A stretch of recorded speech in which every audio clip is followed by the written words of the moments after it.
So you were told at 8, like, was it a sit down, like, we need to tell you something type of thing? Yeah, it was. It was a Saturday night, and I write about it in the book. And we had London broil because that was kind of our Saturday night meal, and after dinner, and and I was thinking because the last time they did that, they were telling me we were moving, and that was really traumatic at the time, a couple of years earlier. But no, that was. Hey there, it's Melissa Brunetti, and welcome to the Mind Your Own Karma podcast.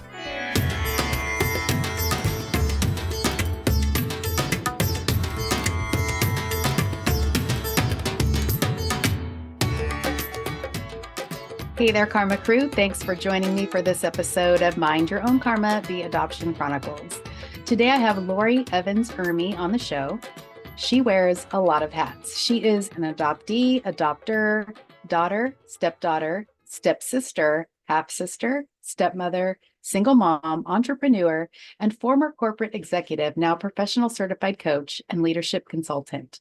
Professionally, Lori has over 30 years experience in corporate leadership and organizational development, and she wants to use this experience to positively impact the adoption constellation. The creation of her book, Adoption Songs, allowed her to use all her skills and to get to the core of people's hearts and stories. She believes in coaching the whole person, not just a work persona, as research shows that when you can bring your whole self to work in life, your productivity and happiness improves. She wants to try and influence the mainstream, those who believe adoption is beautiful, and has never asked an adoptee what it is like to be adopted. What she discovered in the research of adoption songs is a unique condition that many adoptees face in their worlds, and that is of belonging and identity. This offering is intended to enable those curious about this misunderstood population to be a resource, to be a conversation starter, and inspire adoptees to search for their identity. She is hopeful adoption songs can create insight into this phenomenon so that everyone that can relate can seek the support to move beyond adoption's limitations and emerge more grounded, connected, renewed, and purposeful. Here is my interview with Lori Evans Ermi. So we are welcoming Lori to the show today. Hi, Lori. Hey, Melissa. I am excited about this conversation, and I want to jump right in because I love the concept of your book, Adoption Songs. So what inspired you to write the book, and how did the idea of pairing stories with songs come about? Yeah, that's an interesting serendipitous question. The book was one of these kind of angel whispers, if you will, about 5 years ago, actually now over 5 years ago. Wow. I all of a sudden was just hearing different adoption stories. I'm running into people who I knew but didn't know they were adopted. And then I'm like, oh, what's your adoption story? Right. Because we Yeah. all kind of have our Yeah. narrative. And Right. it was just one of those epiphanies where I said, oh my gosh, I think I'm supposed to do something with these stories and write them. Now, this again was over 5 years ago. I had not been introduced to the primal wound. I had no idea about adoption trauma or abandonment or anxious Wow. attachment. So Yeah. in fact, a now friend and colleague, Karen Caffrey, who is a licensed adoption competent therapist. I'm getting the language Yes. correct now. She read the book, and she's going to help me out with a book event up in Connecticut, because that's Hmm. where I'm from and that's where she's from. And she said, it sounds like there's pieces of this where you're in the fog. And I said, that is very astute, because I really didn't emerge from the fog, or I'm still learning every Yeah. day, Yeah. until about a year and a half ago. So some of the stories that are in there certainly are narratives where some of the people who were in it are still in the fog, and then there's others who aren't. So it was, as I learned more, and then I included that in the intro and the outro. It was just an opportunity for me, I think, to my audience isn't necessarily trauma adoptees Hmm. necessarily, although I think there's certainly things in there if they're just wanting to explore. Yeah. But the mainstream who has no idea, and they're in the narrative of, oh, adoption's great and beautiful and you should be grateful, and all the wonderful books that are coming out on that Hmm. subject. So it's been powerful to just see in the last year, since I've really been paying attention to the community, the power that's coming out of, and talent and the writing and the Yeah. information. So it's Yeah. amazing. As far So as your how question did, about the music yeah, part, how did that come in? so I was musical growing up. I was a singer and I played instruments. And my daughter, who is also adopted, so I'm an adoptive mom as well, very, high musicality. So I was just toying with, I didn't want, adoption stories. I wanted something a little pithy. And she actually helped me. She's like, "What about adoption songs, Mom?" And I was like, "Oh, that's clever." And then I was like, "Oh, we can ask people to pick a song that resonates with their Yeah. story and their journey." So was that. And then, Wow. of course, we've got our playlist, and that's been really fun to create. Yeah. And then I'm listening now to the lyrics of these songs in new ways that I Hmm. never did, through the lens of Yeah. the generous people who told us their stories and chose those songs. Yeah. That's so awesome. So what role, you kind of alluded, but what role did music play in your life, particularly maybe in processing your own adoption experience? I was one of those adoptees who believed the narrative that, certainly was a good thing. My parents were lovely humans, and I didn't find out till I was 8. So that probably wasn't good. Well, I know that wasn't good at the time. I Yeah. didn't have the language or Right. the resources to understand why. Um, and then, of course, we never talked about it. There's so many of us who then that was that. And you just stayed in your family unit, and was very small. My dad was an only child, and I was raised an only child, and Mm. most of my mom's family had passed. And so and we moved away from where they were originally. So really no one knew. So, I think it was certainly nicer and easier for them, and maybe me at the time, that no one had to know. And I didn't tell anybody until Yeah. I was 16, and until I met someone else who was adopted. And then we were kind of in the cool club. It's like, oh my gosh, there's others. Right. Yeah. So you were told at 8, like, was it a sit down, like, we need to tell you something type of thing? Yeah, it was. It was a Saturday night, and I write about it in the book. And we had London broil because that was kind of our Saturday night meal, and after dinner, and and I was thinking, because the last time they did that, they were telling me we were moving, and that was really traumatic at the time, a couple of years earlier. But no, that was that wasn't it. And I just was like, what? I mean, it was Wow. absolutely mind blowing. And of course, my identity and ceased to exist that day. And the next day, we all went to church because we were good Catholics. And I'm sitting in the pew, and I'm looking around, and can people tell? Do they know? Right? I Yeah. felt like there was a light beaming on my Yeah. forehead, and clearly everyone knows except for me. And my parents, I think they handled it as well as they could have, and without any other information. No, nobody knows. And Yeah. Do we you know can. why they decided to tell you? Yes, I was a very inquisitive child, as I remain as an adult. And so I started asking lots of questions. How come there's no pictures of you pregnant, Mom? I mean, they had this Wow. very intense pictorial of every moment of my life from 6 weeks old on. Where was I Oh, before that? we didn't have a camera. I'm like, I don't think that's true. You guys were like all about the technology way before it That's was funny. popular. So yeah, they had to tell me, because I Yeah. was, Wow. yeah. Smart 8-year-old. Well, I did put the patterns together. Yeah. Oh my gosh. So is there a particular story or song in that book that resonated with you most that you've done that you heard? Besides my own stories, Yeah. yeah, I'd have to say Brave. Because Brave, actually, I knew the mom, who is from second grade. We were peers, and we played. We were in the fife and drum corps together. We were both flautists, and she was much better than I was. But I always admired her. And then she adopted a son, and we ran into each other several years ago. She lives in Denver, and I was out in a conference, and we got together, and I heard a little bit of her story then, and I hadn't had the epiphany of writing a book yet. But when I did, I reached out to her immediately, and she's like, "Yes, I'd love to."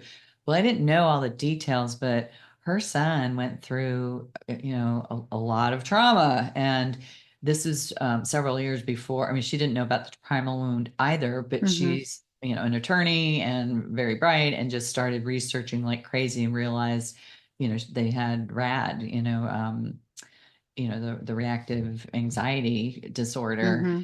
And she found, the right care. I mean, it took years. Um, and it was really hard, right? So that was very stunning to me, in that it was really the biggest track in the book that talked about the trauma, because I still Mm. didn't know about it when she was telling me the story. Oh, wow. So then Yeah. when we did, I'm like, oh, she knew, but she didn't necessarily have the same language as, we now have. And I've since talked to her. In fact, I was in Denver for a meeting and got to have lunch with her. So, yeah, so that was really powerful, because that was like, oh, it was there. You were experiencing it, you saw it, you lived it. And the wonderful news is he's thriving, Oh, wow. because she got him the support that he needed early on. And of course, Mm. that's now, we all know Yeah. what needs to happen. Yeah. I'd say that one, I mean, they're all Yeah. powerful in their own way, but that one sticks out most. Right. How do you believe that music can aid in the healing of adoption trauma? Yeah. So I just know in my own journey, I went through a divorce about 3 years ago, and I really shut music out of my life. Music was a big part of my life for a long time. I was a singer, and but then became a workaholic in the '90s, and I just worked constantly. So I really wasn't. I'd go to concerts, but I wasn't. Music was just on the side. There was Mm-hmm. nothing in my soul about it. Um, and then once that huge giant change happened, and of course I experienced, and still didn't know about the trauma. I had massive trauma with identity, because my whole identity shifted. Yeah. I was no longer, my former husband was disabled, so I wasn't the caretaker anymore. I wasn't the breadwinner anymore. I wasn't the queen of my castle anymore. My castle was going to be sold and gone. I was there 20 years, so there Mm. was a lot of endings, and I couldn't stop crying, right? And it was just, I didn't even know why. I mean, we were friends. We just realized that, neither one of Yeah. us it wasn't the right match. And so I started listening to music again. And the music I was being drawn to was like Alanis, and, some, and it kind of built a fire in my soul a little bit. And I started walking, because I wanted to try to focus on health and whatnot. So I really just dove right in, and that became, and I heard the lyrics for like the first Mm-hmm. time too, as I was mentioning. And still to this day, I'm like, I never really put the pieces together, because I was more into the music and the tone and the beat and the instrumentation. And of course I knew the words, but I didn't Yeah. know what it meant. So Yeah. that's been really fun too. Well, and not so fun, right? I mean, when you hit something and you're like, oh, Yeah. that's your core. So in fact, I'm going to be putting adoption knowledge affiliates accepted one of my proposals for a workshop. So in Oh, November, nice. I'll be using universal language of song to help Wow. those who want to join our group. And we're going to do 3 songs. So one that's sort of the pre-fog, Mm-hmm. the early years, like have everyone pick a song that they resonate with. One Okay. that's kind of present, where they are now, and how do they really want to define hope and healing for their future. Oh, So that's then I'm going cool. to put a playlist together for all of us who are in the session. And I just think that it just helps you to remove the focus so internally, to have this support outside. And music is known to also strike dopamine Mm-hmm. Yeah. levels. And so I think it just is a nice connection. Yeah. I do that with my somatic therapy sometimes with clients. I have them, but it's with drawing. So draw where you are now, draw you Um, with your biggest struggle, and draw you, or, draw a picture of where you want to be. And Beautiful. so kind of that same thing. It Yeah, it's is. very healing. It's very healing and also revealing too, I think. Yeah. Yeah. Well, I don't think spend enough time in the arts in general. That's that right Yeah. brain, Yeah. Yeah. creative, generative side because we're so busy in Hmm. spreadsheets and whatever we're doing for a living and Trying to making decisions survive. and trying to survive. Yeah. The Well, primal brain. So what feedback have you received from readers about the stories and the music being paired like that? yeah, I mean, people really like it. And, I think a lot of the songs they never also would have associated with a particular story. And so I think it's really just highlighting, how descriptive and emotional stories and songs are when they're connected to something specific. And I think a lot of us just went through life going, "Oh yeah, that song reminds me of this time." Yeah. Yeah. We really sit and understand the power of that linkage. So I think that that's what I'm hoping to be able to do is, continue that. And, it doesn't have to necessarily even be about adoption. In fact, in my business, I'm an executive coach and facilitator and work in the corporate environment. I just did a gig in Denver and had it was an executive team. They all came with a song that represented how they want to show up as a leader in Oh, the that's next cool. year. And then we did a playlist and then they all they all voted on an anthem to move forward as a collective leadership team. So they all picked a song so they know what you're going to use it for their all hands and that kind of thing. So I'm That's having so much awesome. fun just Yeah. expanding on this idea. Right. I That's mean, so I didn't make cool. the idea up, but why not? You know? Yeah, definitely. That's cool. So what do you hope that readers take away from adoption songs, both adoptees and maybe those that listen that aren't or and read that aren't adopted? Yeah, I mean, I really do feel that my niche right now is the mainstream.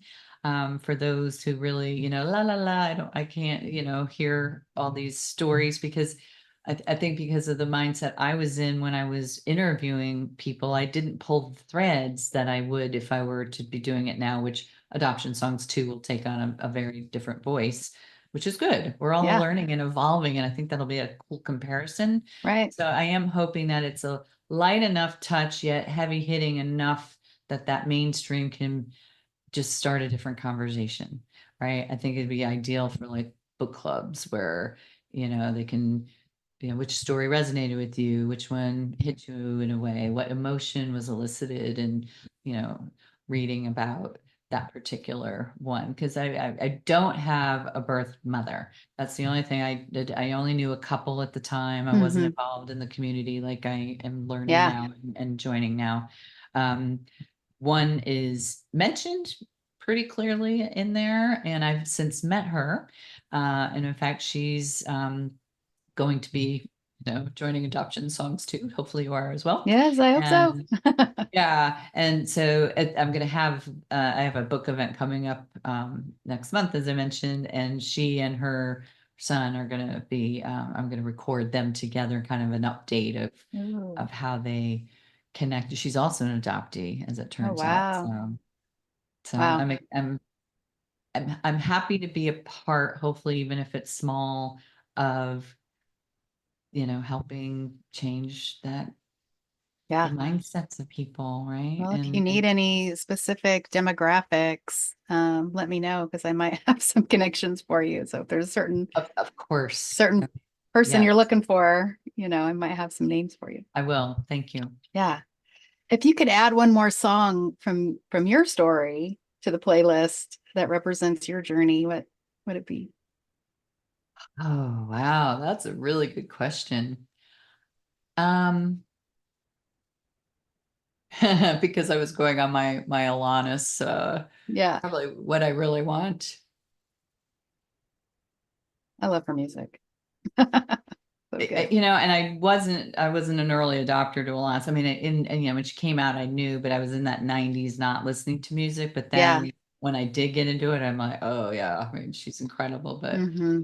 yeah, because what I really want is one, to help others like us not be in such pain and Yeah.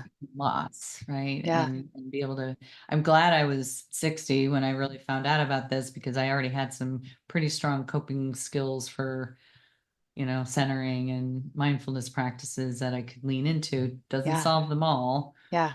I, recently experienced the involuntary abandonment trauma situation, and I felt it like it was acid running through my Mm, veins, right? I mean, you know that feeling. yeah. And I couldn't stop it. Yeah. Now, I didn't have to let it overtake me. And, you know, we all know what the the Yeah, I possibilities are know, when you're right? living with that, and Suicidality. Yeah. yes. And I'm blessed that I didn't go there, but I can totally see how people would, because you don't want to live like that. It's a Hmm. horrible, horrible feeling. Yeah. So what happened to me that I didn't know what to do. I was down in Florida. My daughter is a singer, and she was performing at Disney. Um, and I had two very dear friends, one from high school, one from, another part of my life I've known for 30 years, were with me. And, talk about what the trigger was, but I went into this trauma for sure. And they're all like, just breathe, take a walk, you'll be fine. And I was like, oh, don't have the energy to even try to explain to you, but Right. um, Right. I went into the swimming pool and I just floated in the water and it went away. Mm, And it was going back to the womb, but I didn't know yeah. it at the time. Yeah. And it was stunning. Hmm. Yeah. That's Now I got to crazy. find a swimming pool when it happens again. I know, right? Or immerse myself somehow, put a hot tub in the back. It's But yeah. funny, and I wish I could tell more adoptees this because I feel like um, the fear of the healing journey is real and it's huge, and it keeps adoptees from doing it because they don't know what's on the other side of it or what happens when I open that door, and everything flies out and I can't handle it. But I wish I could tell them that, at least in my experience and the experience that I've seen with my clients, nothing comes into your awareness that you're not ready to deal with, or that something Mm, that's going to help you deal with it isn't right around the corner. yeah. Nothing comes up until it's ready to, like you were saying. Thank goodness it waited till I was 60 because you were ready and you had some tools in your tool belt, and then you found some more tools for your healing combination. And if we can just change the mindset to, um, yeah, I can't tell you that the healing journey is fun and not painful, because it is, but you're trading short-term pain for your long-term suffering, and you will feel better and you'll continue to feel better. The other thing I wish I could tell everyone is that the healing journey has a destination. It doesn't. It is definitely a journey that you never get to the end of. But at the same time, every time you peel a layer off, you feel better and better and better. And then you're able to help other people, which helps you. So it really is a win-win, a little painful, yes, but in the long run, it's so worth it. Pre-verbal trauma can leave deep scars, but healing is possible. Somatic Mindful Guided Imagery offers a path to recovery and inner peace. Reclaim your sense of self and find lasting comfort. Visit somatichealingjourneys.com today and start your gentle journey to healing. What I'm so thrilled about is this community. I mean, I've Yeah. just had no idea. And it was probably, I guess, in the fall of last year, so almost a year ago, when I was like, all right, I got to get this book over the finish line of, I'm ready now. I'm over the divorce. I can get back to finishing it up. And I said, I wonder what's been going on. I'm sure somebody's written some more books on it since I looked 3 years ago. Oh my gosh. And well, Yeah. Fiona Miles was the first one that came up, adoption trauma. So I got that immediately. And, and it was like, Wow. oh, well, how about that? And then of course Primal Wound came and, Oh my then goodness. Adoption Unfiltered came out and I went and saw them at their book signing and met them. And, and of course, Beth, Hmm. Syverson and Joey's story. Yeah. And then it just was this law of multiplicity. It was beautiful, the adopted chameleon, and I mean, just so many fabulous, amazing Yeah. people. And I reached out to a couple because I wasn't sure because I got a little attacked, a little, when I introduced myself in some space. I don't know if it's fireside adoptees or I don't even remember now. It doesn't matter. Hmm. That I'm an adoptee and an adoptive parent. And I pretty much got like, how on earth can you be an adoptive parent? You've just triggered me. You don't belong in this community. And I'm like, I mean, I had no idea that that would be an issue, right? But I mean, it makes Yes. sense because I mean, my daughter and we're very close. I mean, we're very lucky. And her situation was her birth mother was unable, she was special needs and hearing Mm. impaired or deaf and just unable to care. She didn't know she was pregnant. So Oh, wow. in her situation, there Yeah. weren't a lot of other options. And so we, very much feel that we're supposed to be together and, we're very close. In fact, I took her to Untangling Your Roots in Denver in April. Mm. Oh, wow. And I'd asked her, I'm like, do you want to do this? I'm going to go. It might be cool to meet people, but if you're not ready, I don't want to afford. And she goes, yeah, I'll go. And she didn't go to all the sessions, but she went to like the opening session or the first day. And Hmm. it's so intense and overwhelming and fabulous. Yeah. And she learned a lot. It gave us, wonderful platform to continue conversations. Hmm. And she met some really neat people too. I And bet. she kind of got pulled aside by a couple of people who were kind of viewing me as being too much her voice because, and you're the mom and Yeah.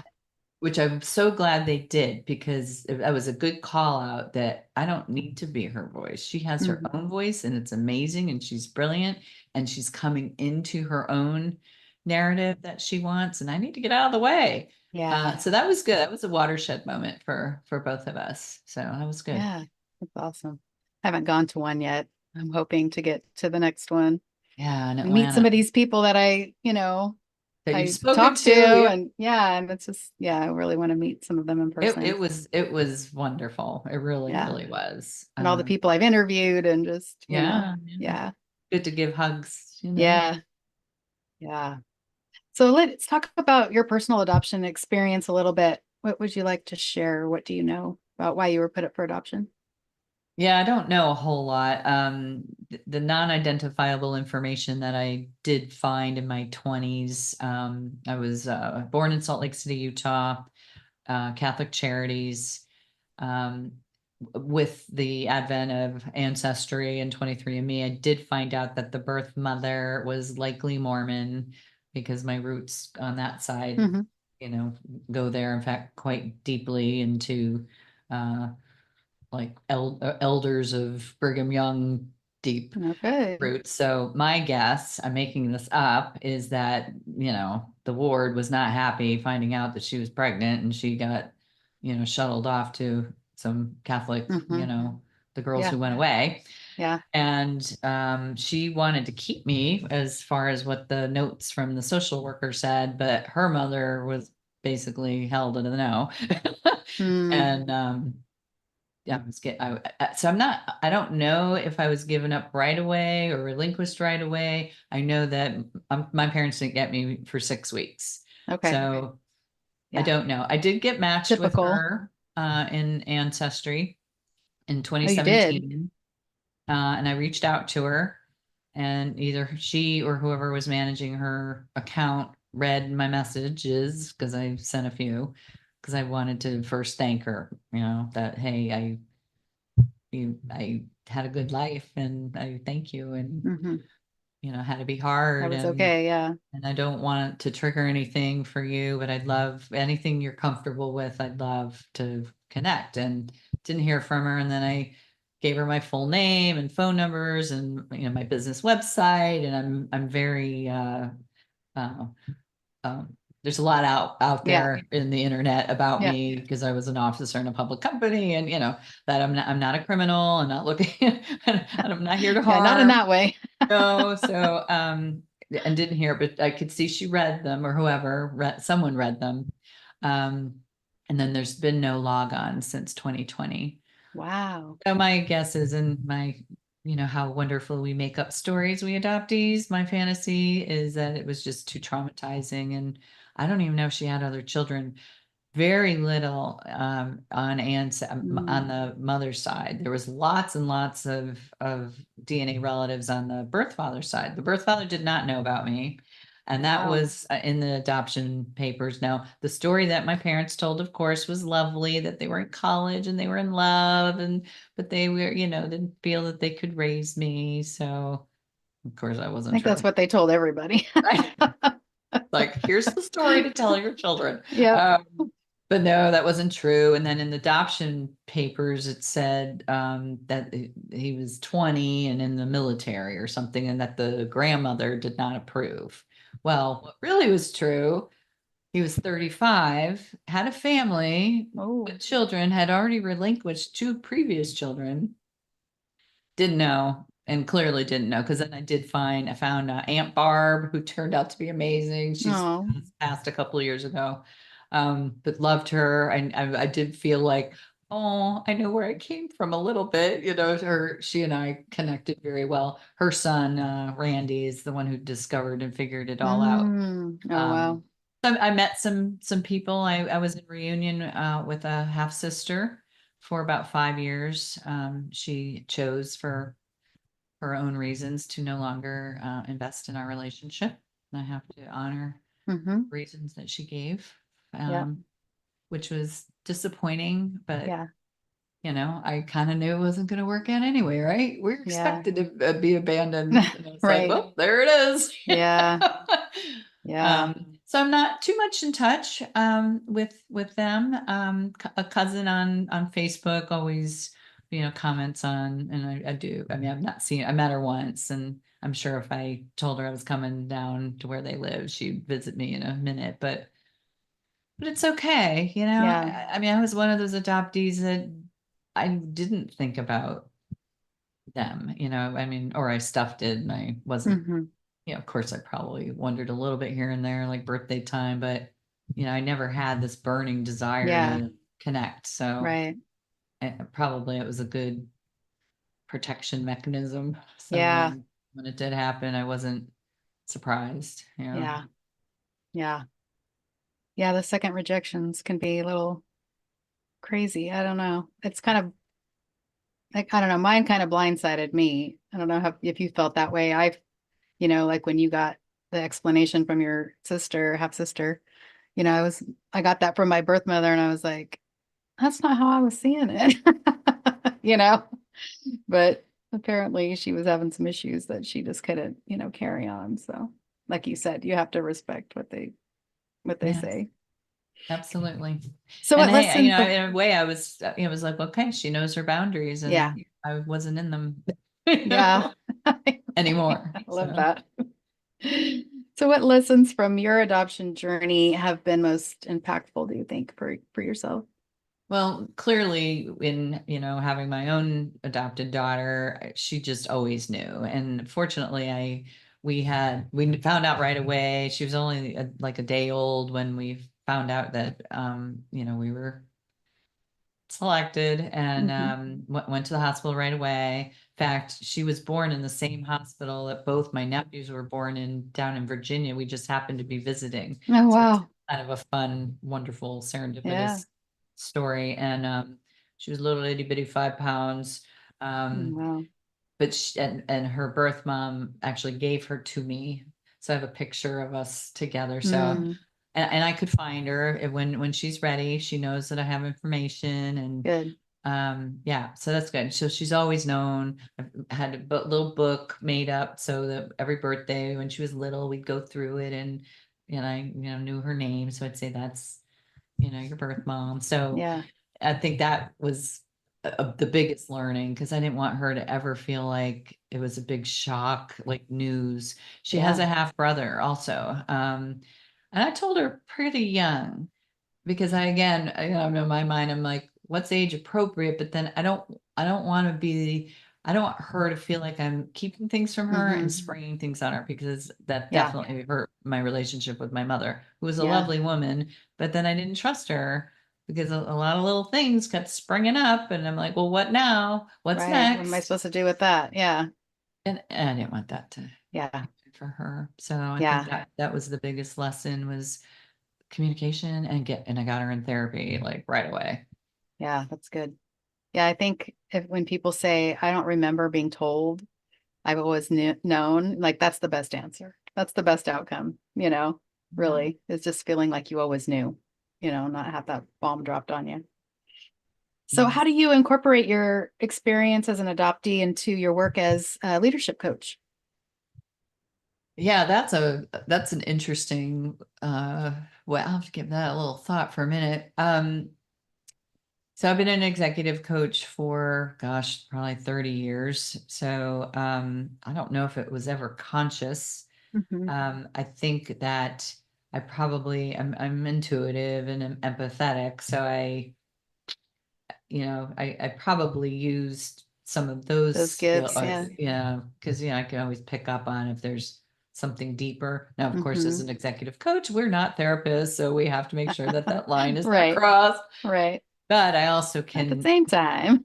yeah, you can hear it. Yeah. So I do think that subconsciously, now it's more conscious, but it probably was a little bit of a superpower Hmm. that I was able to, and I do coach a lot of women because I'm in women in leadership programs, but even men, men have their stuff and their stories and they stuff it down probably more than anybody.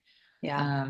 So I think it does help me with asking powerful questions and helping surface the things that are getting in the way of them being most effective. Yeah. What do you think um, are some unique challenges that being an adoptee might face in leadership positions Mhm. because of some of the Massive, issues that we have? massive sweeping changes, Yeah. getting laid off and replaced, which I had experienced a couple of times. Um, Probably big leadership changes and cultural changes. Because I think, well, at least I can only speak for Hmm. myself and others I've met, but when the culture of an organization or an organism shifts, that's a big ending. And if we had finally created some secure attachment in that, ecosystem, and Hmm. then now it's new, and then we're already, have a propensity not to trust and have skepticism. I think that will impact how we're showing up, and maybe it'll hurt us, as the new leadership is observing us being skeptical and Yeah. right? We're not like getting on board and, going with the flow. And, Right. and I am very Took me inquisitive. forever to embrace change. I still don't like it, but I try to look at it more differently now. That it's not always a bad thing, and No, it's and as an organization development, specialist, I was a change agent, right? So oh wow. it's different helping others go through it than going through it yourself. Right. Do as I say, not as I Definitely. do. Right. So, what advice would you give to adoptees who are struggling with their identity and that are seeking to tell their own stories?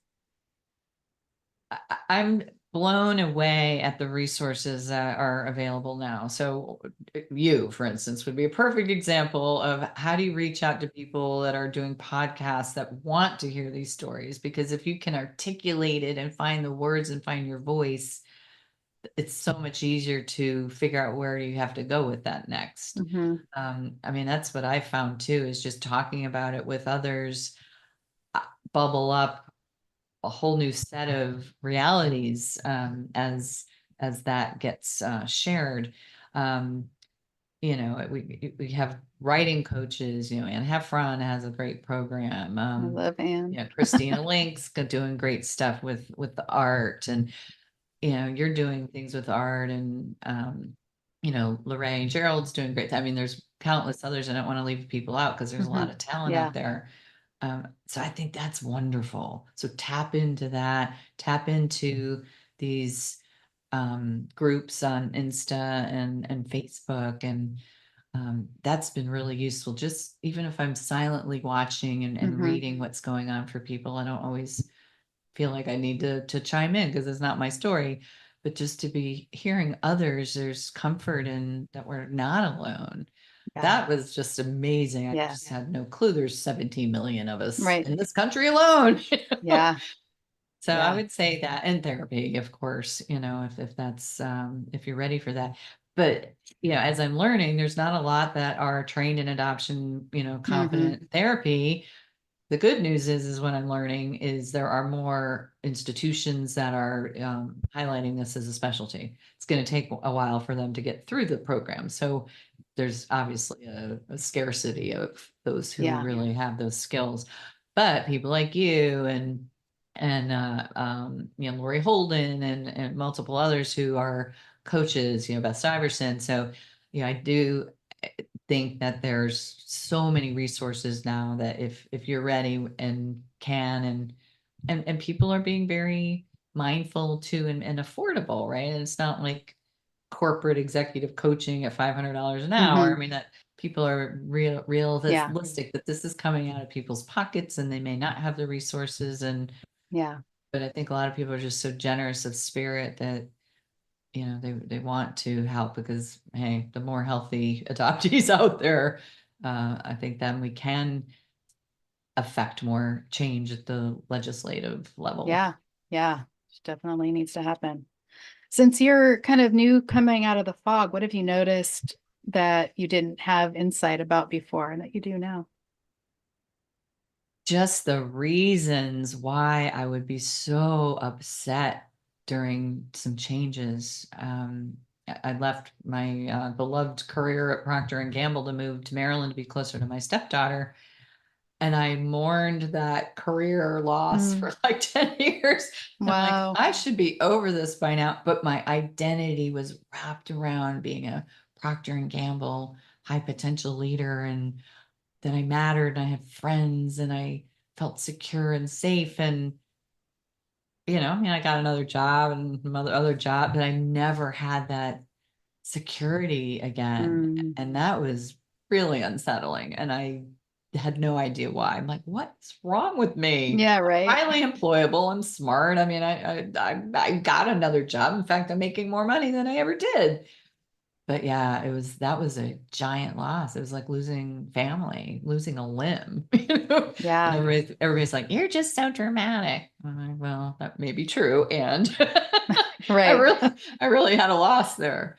Yeah, I know. So, It's like some of the things, like you said, you feel like you're crazy. It's like, why am I acting like this? yeah, And you yeah. have no But idea. that's And been a then, beautiful thing yeah, about knowing why, right? I mean, I have a construct that I can unpack and place stuff in and resolve it finally. hmm, That's yeah, been very cool.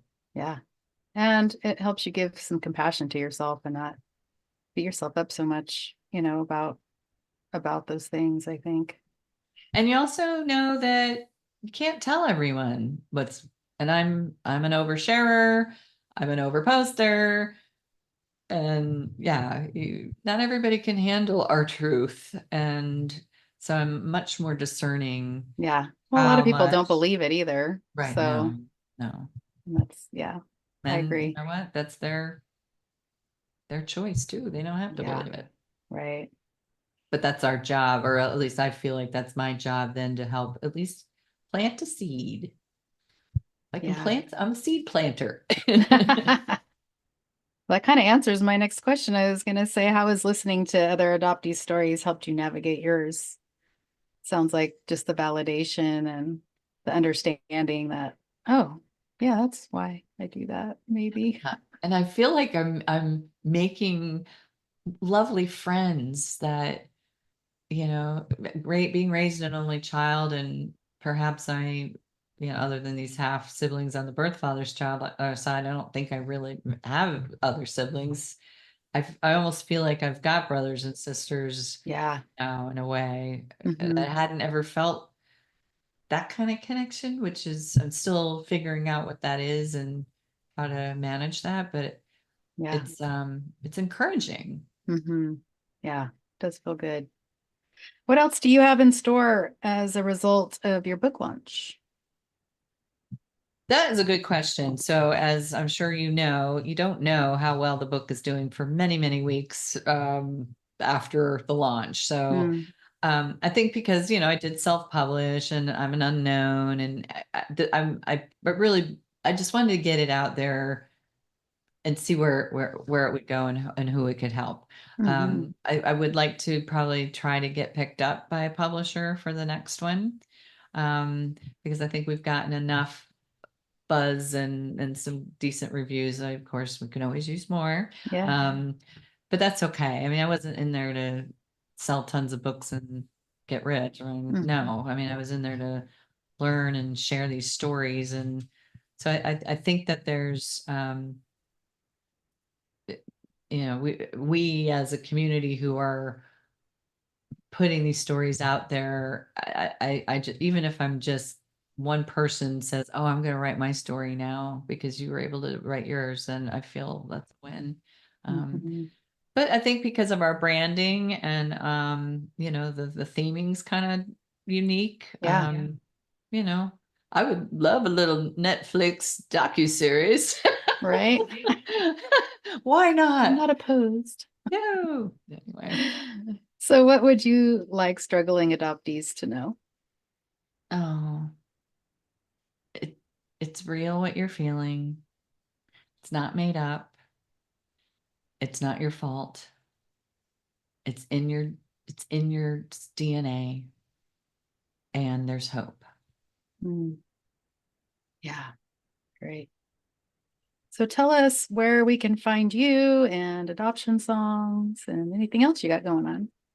Yeah, well, my website's adoptionsongs.org. We post, wherever our next podcasts are or visits, and trying to get some workshops together out there. I'm taking it slow because I'm still learning, and I didn't want to go barreling into the community, waving flags of a coach. No, I'm not. I'm not that kind of coach. Maybe I will be someday. So I just feel privileged to be meeting, the likes of you and others. And I think we can create something really amazing together. Yeah, So I don't need to know the answer right now, yeah, because yeah, everybody I meet, there's this amazing energy of that. Yeah, gosh, the law of multiplicity. We can really make some awesome things happen that we don't yeah. even know about yet. The snowball is getting bigger. It's going down the hill. We're It is. getting some momentum, so it's good. Yeah. Yeah. So thanks so much for coming on today. And all those links will be in the show notes if anybody wants to find adoption songs. Is there a playlist like out there that anyone can Yes. listen to or? Yep. It's on Spotify, iTunes, and YouTube, but there's a link to all of those in the website as well as Okay. long and where you can buy the book, which is Yeah. any of your favorite booksellers. Yeah. Well, it's a great book. I love the song list. I think same thing with, the adoption and suicidality book. We did an audio version, and I have the audio and the book, obviously, but the audio is just so powerful. Like listening to the people read their pieces, listening to Beth and Joey, talk about what Oh, I they've was been through. crying. Yes. Just hearing that and the person, talking about it is so powerful. So, these songs and things, I just feel is the same kind of thing Yeah. that And it's so powerful. Joyce's forward. I mean, that blew me away. Yeah. Well, I do want, we are planning to do an audio version as well. And I've got most of the tracks. They're willing to read them, but I'm doing this on the side. You know, I got a full-time gig. Right. I got a kid who wants to go to college. So, right. So, you know, it will be available when it's available. That's right.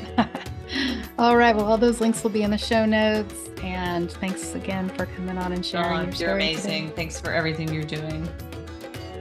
Thanks for listening today, Karma Crew. And if you want to be a guest on the podcast, you can do that. Just get in touch with me at mindyourownkarma@gmail.com.